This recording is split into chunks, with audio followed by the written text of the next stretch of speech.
vamos a leer cuando usted tenga el capítulo 11, vaya conmigo al versículo 23.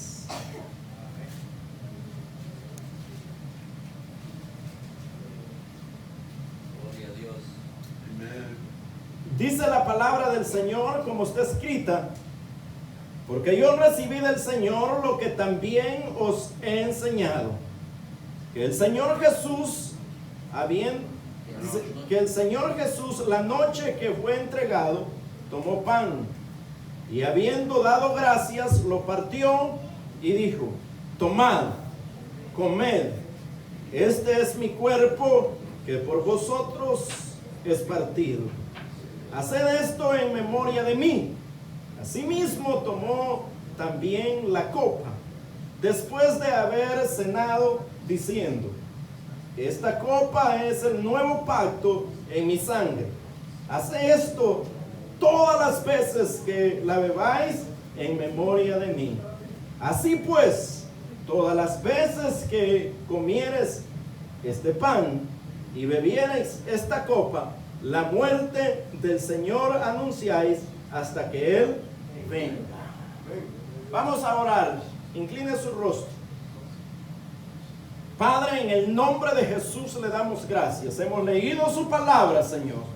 Su palabra es viva y es eficaz, más cortante que toda espada de dos filos. Su palabra, Señor, penetra hasta lo más profundo y discierne, Señor, los pensamientos y las intenciones del corazón.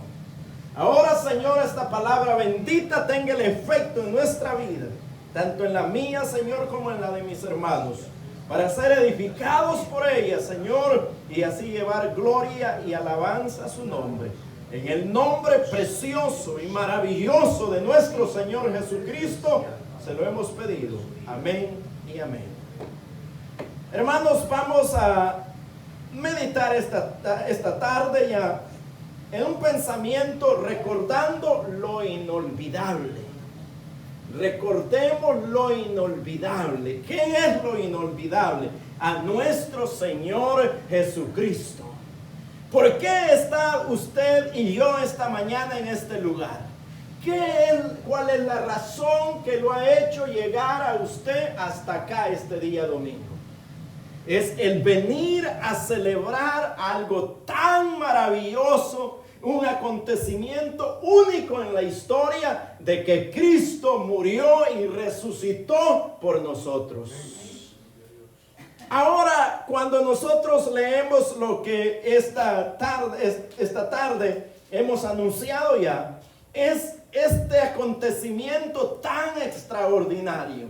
Quiero recordarle algo. El cristianismo solamente tiene dos acontecimientos que celebrar. Nosotros no tenemos que celebrar un montón de cosas, pero hay dos cosas, dos ordenanzas. ¿Cómo se llaman?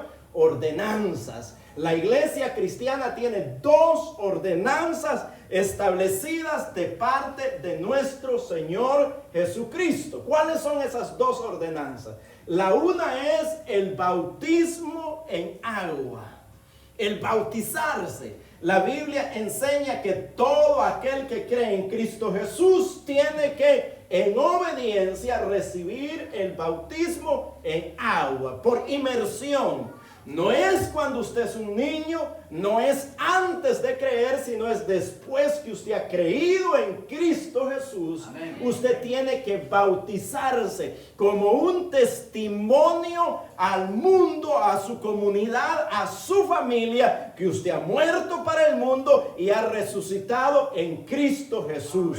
Amén. Y que ahora ya no vive para el mundo, sino que vive para Cristo Jesús.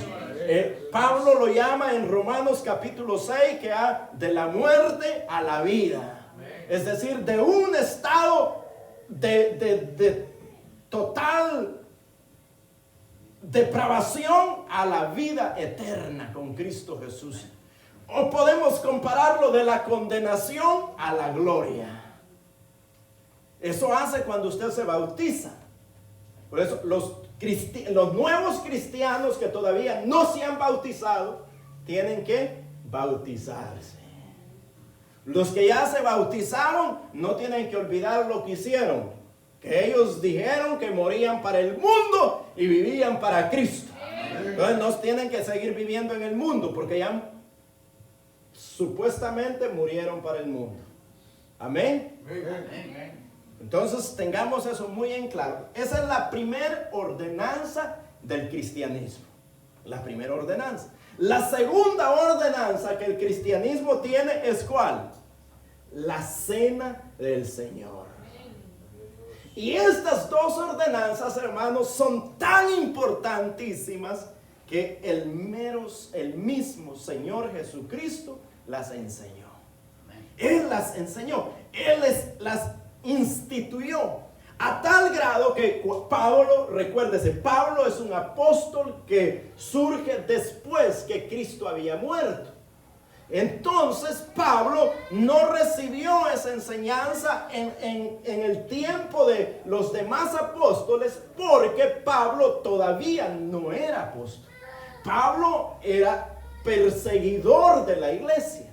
Pero después que Cristo muere y que la iglesia empieza a expandirse, Pablo estaba persiguiendo a los cristianos. En ese momento el Señor Jesucristo se le apareció a Pablo y lo confrontó y le dijo: Pablo, Saulo, Saulo, ¿por qué me persigues? Y de ahí viene la conversión de Pablo.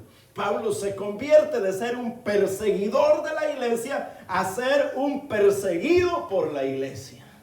Y empieza Pablo a servir al Señor, a llevar el evangelio del Señor. Y me llama muchísimo la atención que esto que Pablo nos enseña acá, que es lo mismo que encontramos en el evangelio de Lucas capítulo 22, del versículo 7 en adelante, donde el Señor Jesús cena con sus discípulos. Pablo lo vuelve a traer acá a la enseñanza nuestra y dice Pablo: porque lo que yo recibí del Señor, lo que también os he enseñado. Es decir, que Pablo, ¿a quién le enseñó a Pablo esto? Fue el mismo Señor Jesucristo.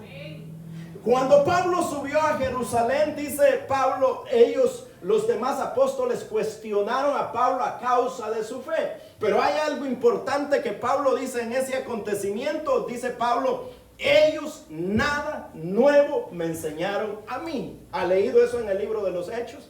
Dice que cuando él subió a Jerusalén y le cuestionaron su fe y le dijeron cuál era la fe en Jesús, entonces dice: es lo mismo que creemos, es lo mismo que yo creo. Es decir, era un evangelio revelado por el mismo Señor Jesucristo a Pablo. Se cree, los más estudiosos de los tiempos bíblicos, de la historia bíblica, se dice que los 3 años que Pablo pasó en el desierto, el mismo Señor Jesucristo pasó instruyendo a Pablo. Ahora, lo que vamos a escuchar entonces es una enseñanza que viene de nuestro Señor Jesucristo. ¿Y qué es lo que nos enseña el Señor Jesucristo? Dice, eso mismo dice: os he enseñado que el Señor Jesús, la noche que fue entregado, tomó pan y habiendo dado gracias lo partió y dijo: tomad, comed, este es mi cuerpo que por vosotros es partido. Hace esto en memoria de mí. Hermanos, hay 2 elementos extraordinarios en este versículo que vamos a señalar. Primeramente, el Señor Jesús nos está dejando ver lo que Él ha hecho por nosotros. Lo que Él ha hecho por nosotros. Entonces, cuando nosotros tomamos la cena del Señor, ¿qué estamos haciendo nosotros? Recordando lo que nuestro Señor Jesucristo hizo por usted y por mí. No es algo tan liviano, tan sencillo, tan pasajero. Es algo de donde depende nuestra vida. Que Cristo entregó su cuerpo por nosotros. Cristo, dice la Biblia, Él se hizo hombre. Él se hizo hombre para, en forma de hombre, venir y morir por nosotros. Cuando Hebreos escribe acerca de la humanidad de Cristo, dice, porque no tenemos un sumo sacerdote que no nos entienda, porque Él sufrió todas las tentaciones en su cuerpo. Es decir, entonces, el hombre, el ser humano, ¿por qué Cristo tuvo que hacerse hombre? ¿Por qué Él tuvo que venir? ¿Por qué tuvo que poner su cuerpo? Porque usted y yo estábamos condenados al infierno. El ser humano, desde que Adán pecó, todos, dice la Biblia, estábamos destituidos de la gloria de Dios. No había nadie que pudiera ser aceptado en el cielo, porque todos habíamos pecado. Todos, la Biblia dice, todos hemos pecado. Por cuanto todos pecamos, dice, estamos destituidos de la gloria de Dios. Y si no hay gloria, entonces no hay cielo. Entonces, ¿qué hay para nosotros? Recuérdese que usted y yo somos personas tripartitos. Tenemos alma, espíritu y cuerpo. Cuando la muerte física llega a nosotros, entonces este cuerpo muere. Pero el alma y el espíritu, ¿qué de ellos? Dice que el espíritu va a Dios que lo dio. Y el alma, ¿dónde va el alma? Solo hay dos lugares donde el alma puede ir: o al cielo o al infierno. O al cielo o al infierno. No hay un lugar intermedio. No hay un purgatorio. No hay un limbo. No hay un lugar neutral. O vamos al cielo o vamos al infierno. Si usted quiere leer en Lucas, cuando Lucas narra la historia de un hombre rico y un hombre pobre, Lázaro, entonces dice que murió el pobre y también murió el rico. Ricos y pobres todos mueren. Entonces dice que el uno fue llevado por los ángeles. Lázaro fue llevado por los ángeles al paraíso, al lugar, a la mansión de Dios. Mas el rico dice que fue llevado ¿a dónde? A otro lugar, al lugar de tormento, al lugar de dolor, al lugar de castigo. El hombre, dice la Biblia, que todo lo que el hombre siembre, eso va a cosechar. Dice que de lo que nosotros sembremos, eso segaremos. El que siembra para la carne, dice, recibirá corrupción, pero el que siembra para el espíritu, vida eterna. Entonces, hermanos, ante esa realidad que nosotros tenemos, que somos personas que tenemos alma y que esa alma tiene que ir a un lugar, ahí no había un lugar neutro donde el rico pudiera comprar una parcela, o que él hubiera dado sus indulgencias para no ir al infierno, sino quedarse en el purgatorio. Él no dejó cierta cantidad de dinero para pagar la misa, porque no hay lugar de donde lo saquen con la misa. El Señor dice literalmente ahí, Él está donde debe de estar y tú estás donde debe estar. Tú no puedes venir acá, ni Él puede ir para acá. De llegado a ese lugar no hay salida. No hay salida. No hay salida. Y acá no hay uno de nosotros que digamos, yo nunca he cometido pecado. La Biblia dice, todos somos pecadores. No hay justo ni aún uno. Dios vio desde los cielos y no había ni siquiera uno que fuera bueno. Es decir, todos hemos cometido pecado. Entonces, si todos hemos cometido pecado, todos estamos condenados a la muerte eterna. Cuando la Biblia habla de la muerte eterna, no habla de una aniquilación del alma, sino de una condenación del alma, que es muy distinto. Es muy distinto. Entonces, porque hay una doctrina de los adventistas que habla de la aniquilación del alma, pero esa es una herejía.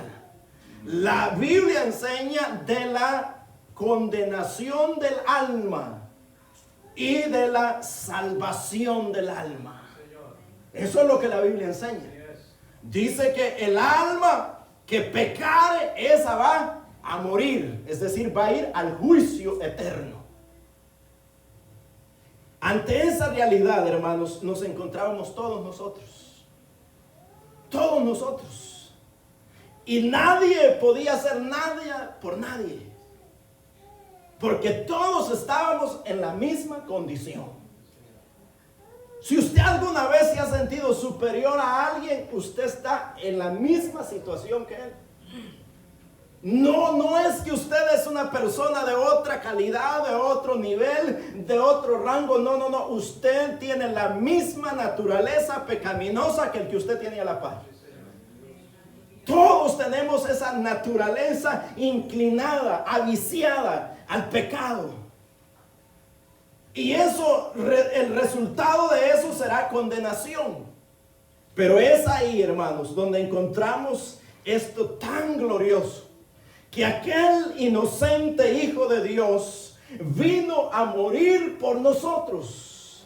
Vino a dar su vida por nosotros. Cuando escribe Filipenses capítulo 2 y versículo 6 en adelante, dice: el cual siendo, dice, en forma de Dios, no estimó el ser igual a Dios como cosa a que aferrarse, sino que se despojó a sí mismo, tomando forma de siervo, hecho semejante a los hombres, y estando en la condición de hombre, se humilló a sí mismo, dice, a sí mismo, haciéndose obediente hasta la muerte, y muerte de cruz.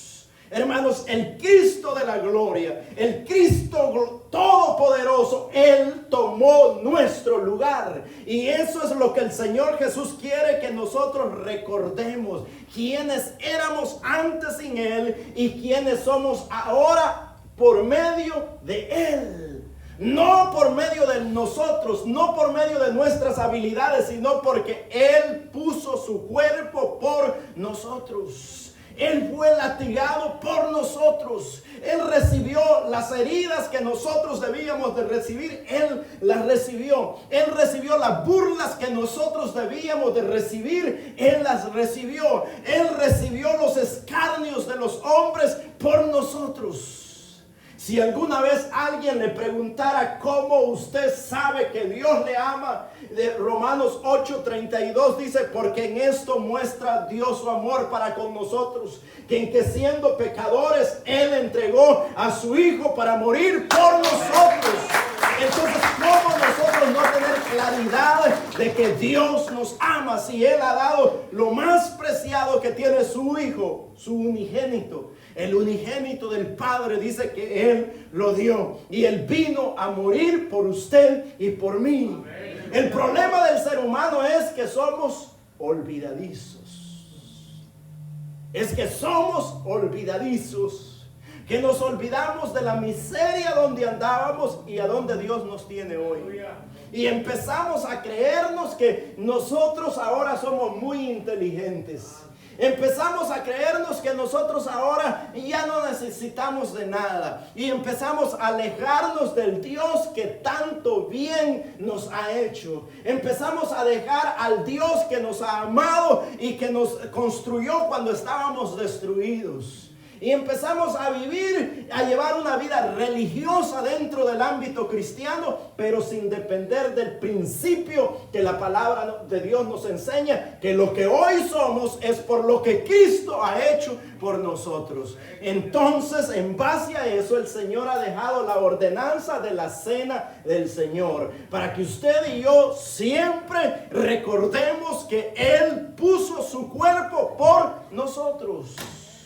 Él puso su cuerpo por nosotros y dice: porque yo recibí del Señor lo mismo que os he enseñado, que el Señor Jesús, la noche que fue entregado, tomó pan y habiendo dado gracias lo partió y dijo: tomad, comed, este es mi cuerpo que por vosotros es partido. El cuerpo de Jesús. Dice la Biblia que cuando Él estaba en la cruz del Calvario, los hombres burlándose de Él, le decían: si eres tú el rey de los judíos, sálvate a ti mismo y sálvanos a nosotros. Dice que un soldado cruzó su costado, incrustó la lanza en el costado de nuestro maestro. Y ahí estaba Jesús. No había hecho nada, pero estaba llevando nuestra culpa. Estaba llevando su pecado, estaba llevando mi pecado. Él estaba llevando nuestra culpa en la cruz del Calvario. Él estaba poniendo su cuerpo para que usted y yo fuéramos salvos. Él estaba poniendo su propia vida. Porque Él dice en el Evangelio de Juan, dice, nadie me quita la vida a mí, sino que yo la pongo y la vuelvo a tomar. Es decir, Él puso su vida por nosotros. Él dio su vida para que por medio de la vida de Él, nosotros hoy tengamos vida eterna. Pero hermanos, no debemos olvidar lo que Cristo ha padecido por usted y por mí. No debemos olvidar el sacrificio que Cristo ha hecho por usted y por mí. Usted no vale 20 pesos, ni 100 pesos, ni 1 millón, ni 20 millones de dólares. Usted vale la sangre preciosa de Cristo Jesús. Él moría en un madero para salvarle a usted, para salvarme a mí. Eso es el precio que nosotros costamos. Pedro lo dice porque Él no nos compró ni con oro ni con plata, ni con cosas semejantes, sino con la sangre, con su propia sangre. Él puso su vida, porque en la sangre está la vida. Él puso su vida por usted. Y eso es lo que nosotros hemos olvidado.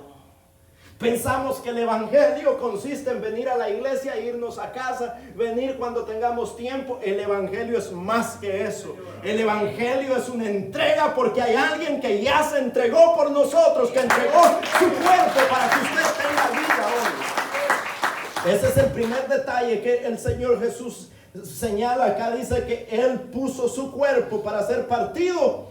Hace esto también, dice, en memoria de mí. Asimismo tomó también la copa después de haber, dice, cenado, diciendo, esta copa es el nuevo pacto en mi sangre. Haced esto todas las veces que lo bebáis en memoria de mí. ¿Cuál es entonces la razón que nosotros celebramos la cena del Señor cada mes? Es para volver a traer a nuestra memoria que Cristo puso su cuerpo, pero que también derramó su sangre por nosotros. Porque la Biblia dice que sin derramamiento de sangre no hay perdón de pecados. Entonces había que derramar la sangre, pero si nosotros morimos, entonces no hay función. Porque nuestra sangre, dice, apenas, dice la Biblia, morirá uno por su amigo. Pero ni con todo eso, dice Pablo. Pero ahora el Cristo que moría, su sangre era perfecta.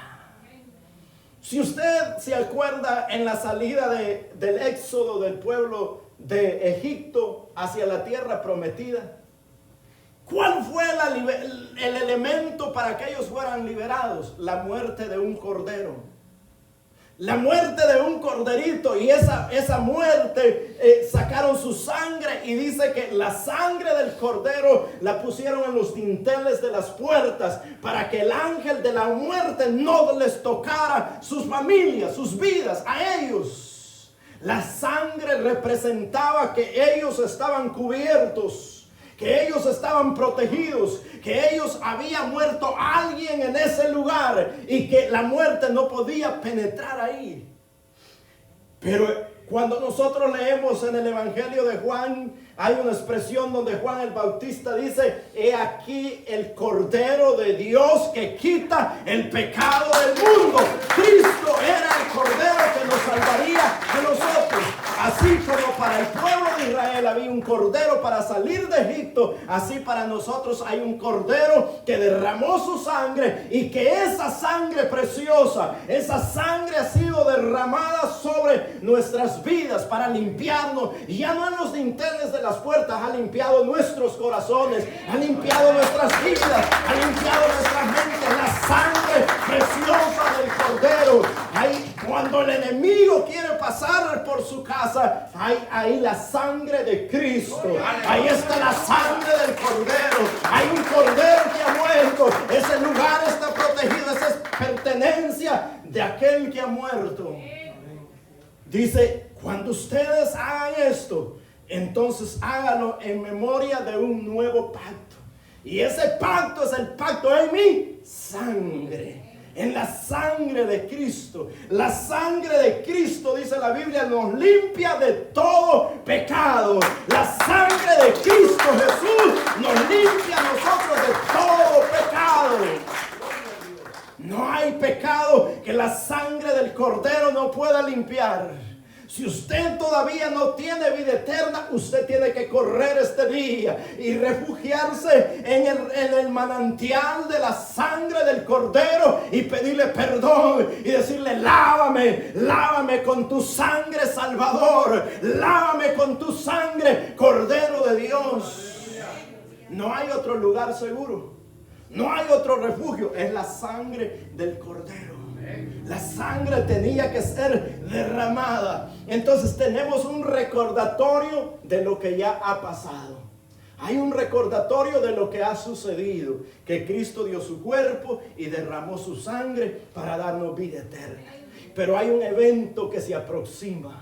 Hay un evento que se aproxima. No solamente nosotros, cuando celebramos la cena del Señor, estamos recordando lo que ha pasado, sino también lo que se aproxima, que el Señor Jesús va a volver por su iglesia. El Señor Jesús va a venir por su iglesia, porque ahí dice en la palabra del Señor, tanto acá como en el Evangelio de Lucas capítulo 22, dice: y esto lo van a hacer hasta que el Señor vuelva. Es decir, hay una promesa que Él viene por nosotros. Hay una promesa que el Señor nos va a llevar. Y es ahí donde Pablo describe en Tesalonicenses capítulo 4, dice: porque he aquí, dice, no todos dormiremos, no todos dormiremos, sino dice que el Señor, con voz de mando, con trompeta de Dios, Él vendrá, y los muertos en Cristo resucitarán primero, y los que hayamos quedado, dice, seremos arrebatados juntamente con Él en las nubes y estaremos con Él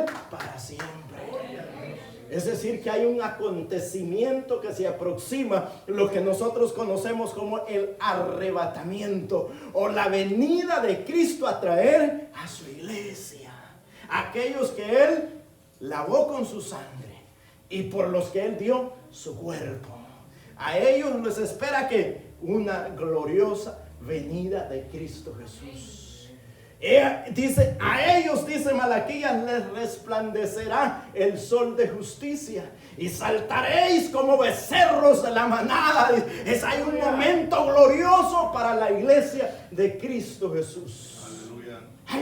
Hermanos, hay un acontecimiento inolvidable, pero hay un evento extraordinario donde vamos a reunirnos con el Señor Jesús.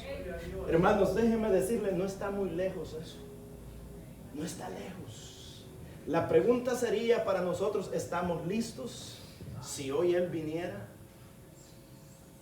Porque cuando en todos los evangelios Jesús relata su venida, Él dice: será como en un abrir y cerrar de ojos.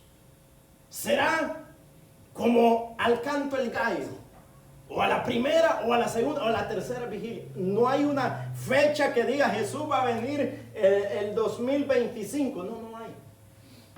Sino que la advertencia que Dios tiene es que estemos siempre velando, porque no sabemos el día y la hora que el Hijo del Hombre ha de venir por su iglesia. Puede ser hoy. Puede ser hoy. Usted sabe que es lo maravilloso del arrebatamiento. Es que puede ser en este momento. Puede ser en este momento. Cuando Pablo escribe en Tesalonicenses, no dice: y hay los que queden, dice, ellos van a ser arrebatados. ¿Sabe qué dice Pablo? Y nosotros, los que hayamos quedado, seremos arrebatados, seremos levantados juntamente con ellos en las nubes. Es decir, Pablo en sus días estaba esperando ya el arrebatamiento. No es que hasta que explote la primera bomba nuclear, no. Eso puede ser hoy. Eso pensaron unas señoras. Unas señoras pensaron: bueno, es que el Señor tarda. Y la advertencia era que ellas estuvieran como preparadas. Eran 10 vírgenes. Y entonces 5 de ellas dijeron: eso que se tarda y que no viene. Mañana voy a ir a comprar aceite. Mañana voy a ir al culto. Mañana me voy a reconciliar. Mañana le voy a pedir perdón al Señor. Mañana. Pero dice, ese día llegó el Señor. Y las que estaban preparadas, dice, se fueron con él. ¿Y las demás dónde andaban? No, ellas estaban esperando para mañana. Ellas de mañana lo vamos a arreglar. Por eso el Señor dice, si el ladrón supiera cuándo la casa va a ser invadida, ese no durmiera. Ese estaría velando, esperando el momento. ¿Y usted sabe cuándo va a venir el Señor Jesús? Bueno, espero que no sea de los testigos de Jehová. Son los únicos que ellos dan fecha y día. Todo el tiempo se equivocan, pero ellos siguen dando fechas. Pero nosotros sabemos que la venida de Cristo es inminente. ¿Qué significa inminente? Que puede ser en este instante. En este instante. ¿Usted se preocupa por eso? No. Prepárese y usted va a ver los lugares gloriosos que Cristo tiene para nosotros. Los lugares extraordinarios. Entonces la palabra del Señor nos trae a memoria lo que ya pasó, pero también lo que esperamos. Es que la vida cristiana, hermanos, no es un entretenimiento. Voy a la iglesia mientras me muero, voy a tener que estar. No. Acá nosotros tenemos una esperanza viva, dice Pablo. Tenemos una esperanza gloriosa, que Cristo va a venir por nosotros. Él nos va a llevar con Él. Dice, y beberéis esta copa. Dice, la muerte del Señor anunciáis hasta que Él venga. Hay dos elementos en ese versículo. Primero es que nosotros siempre tenemos que hacerlo. Pueden pasar los años y tenemos que hacerlo. ¿Cuál va a ser el punto final de hacerlo? Cuando el Señor venga. ¿Por qué? Porque entonces la vamos a celebrar ya no acá. La vamos a celebrar con Él. Usted sabe que hay un evento extraordinario que espera a la iglesia. Lo que se llama las bodas del Cordero. Es decir, que cuando el Señor venga, nos llevará a nosotros, a la iglesia. Él vendrá, dice Apocalipsis, por su iglesia. Por una iglesia, dice, que no tiene mancha ni arruga. Es decir, que empiece a hacerse cirugías. Si usted ve que ya se está encogiendo espiritualmente, no le digo físicamente eso es imparable. Eso. Pero espiritualmente, si usted se ve arrugadito así, como que no ha tomado mucha agua, usted sabe que causa de que su cuerpo se vaya deteriorando, su piel, es la falta de agua. Usted tiene que tomar mucha agua si usted quiere tener una piel brillante. Ahora, si usted quiere tener un espíritu vivo, tiene que tomar mucha agua. Esta es la fuente de agua viva, la palabra del Señor. Entonces usted no va a arrugarse, sino que va a estar ferviente en el Espíritu. Y si usted ve que hay manchitas, entonces empiece a lavarlas. ¿Y usted sabe con qué se lava? Con la palabra del Señor. Entonces esta palabra bendita tiene dos funciones. No lo deja arrugarse, ni lo deja que se ensucie. Cuando Pedro le dijo al Señor, Señor, lávame entonces todo. Le dijo el Señor Jesús, no, Pedro, son solo los pies. Porque ustedes ya están lavados por la palabra.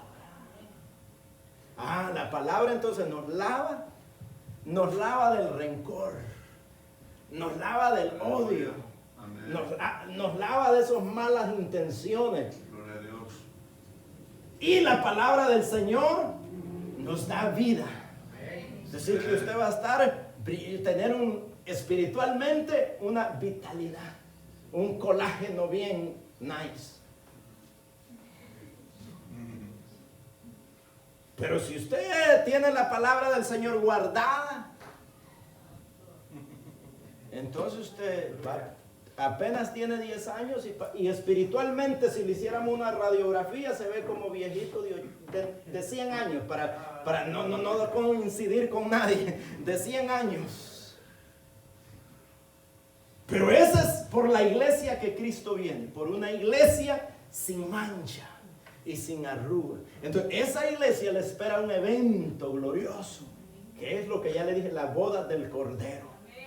Pero hermanos, mientras las bodas del Cordero están en su gloria allá en el cielo, ¿cuántos años son las bodas del Cordero? 7 años. Usted sabe, las bodas judías duraban 7 días. Las bodas de Cristo con su iglesia no son 7 días, son 7 años en el cielo. Vamos a estar celebrando con nuestro Salvador. Pero en la tierra hay un serio problema. Lo que pasa es que la iglesia se ha ido. Y el Señor opera en la tierra a través de su iglesia por medio del Espíritu Santo. Cuando la iglesia se va, no hay como el Señor opere en la tierra. Porque Él opera a través de los que Él ha redimido. A eso Dios les ha dado su Espíritu, para que llevemos las buenas nuevas de salvación. Entonces todo aquel que es salvo y que ha sido nacido de nuevo tiene el Espíritu de Dios. Y la Biblia dice clarito, el que no tiene el Espíritu no es de Cristo. Es decir, que si usted no tiene el Espíritu Santo de Dios en su vida, usted no es de Cristo. Pero el que es de Cristo, dice, tiene el Espíritu de Dios en él. Entonces, como la iglesia se va, no hay función de operación en la tierra. Entonces viene un caos que la Biblia le llama la gran tribulación. La iglesia 7 años de fiesta y la tierra 7 años de crisis, de dolor, de persecución, de muerte, de pestes. ¿Usted ha leído Apocalipsis? Hay 7 sellos, 7 copas, 7 trompetas.